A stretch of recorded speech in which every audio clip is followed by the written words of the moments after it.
देऊ नका, कारण मी पाहतो बरं लेकर ज्यांची माय एकीकडे बाप एकीकडे, आणि लक्षात ठेवा मायबाप एकीकडे राहिल्यानंतर त्या लेकरांचे काय हाल होतात हे मला इथं माहिती आहे. लेकर कसे असतात म्हणजे आई वडील येतात ते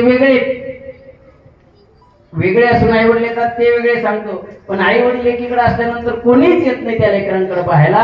असे काहीतरी लेकर आहेत. आणि माय तुम्हाला असं वाटत असेल की अहो काही 5-5, 7-7, 8-8, 9-9, 10-10 वर्षाची लेकरं सोडून जाणाऱ्या माई सुद्धा मी बघितलंय. म्हणजे संस्थेत सोडलं म्हणून तुम्ही त्या लेकरांचं कल्याण केलं हे लक्षात ठेवा.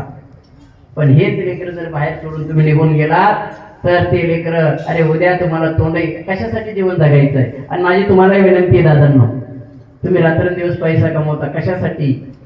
कधी विचार केलाय आपण जगतो कशासाठी? गुरुपौर्णिमेचा एक संदेश घेऊन जा. जीवन जगत असताना रात्रंदिवस आपण काम करतोय, काम करू नये असं म्हणत नाही, पण जो पैसा कमवतो तो कशासाठी कमवतो याचा रात्री विचार करा. म्हणजे तुमच्या लक्षात येईल आपण जेवढं कमवतो तेवढं शून्य आहे. एक दिवस हे सर्व सोडून जावं लागणार आहे. पण जे तुम्ही कर्म करणार आहे, आज तुम्ही जे संस्थेमध्ये आज आनंद घेतलाय ते तुम्हाला सोबत येणार आहे. म्हणून सर्वांना पुन्हा एकदा गुरुपौर्णिमेच्या शुभेच्छा देतो. तुपे साहेब गरजून आले त्यांनाही धन्यवाद देतो. आता सर्वच पालक मंडळी असेल आमच्या अण्णा वगैरे सर्वांना धन्यवाद देतो.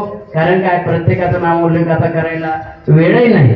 अजय संस्थेचं कोणी नाव आलं असेल गणेश बरं का तूच पण संस्थेचं कोणी नाव राहिलं असेल तर पुन्हा एकदा सर्वांना माफी मागतो आणि धन्यवाद देतो. आजी माझी विद्यार्थी आज आले आहेत. आजी माझी विद्यार्थ्यांना सांगतो आपण 12 महिन्यातून एक दिवस फक्त गुरुपौर्णिमाचा दिवसच नाही पण त्याच्या आदल्या दिवशी आपण यायचंय.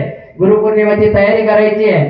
जसं तुम्ही आता आलात गुरुपौर्णिमेची तयारी केली तसं कायमस्वरूपी गुरुपौर्णिमेची तयारी करून मोठा आता महापंक्तीत असेल वाटणं वगैरे सर्व जुने विद्यार्थ्यावरती राहील. याची खबरदारी जुन्या विद्यार्थ्यांनी घ्यायची. हीच तुमची खरी दक्षिणा गुरुदक्षिणा राहणार आहे. पुन्हा एकदा सर्व शिक्षकांना आदरणीय जायवा असेल तर 2-3 दिवसापासून रात्रंदिवस जागे आहे. रात्री 2 वाजले त्यांना झोपायला. म्हणून सर्वांना पुन्हा एकदा धन्यवाद देतो. आमच्या मॅडम वगैरे असेल त्यांनाही धन्यवाद देतो. थांबतो. रामकृष्ण.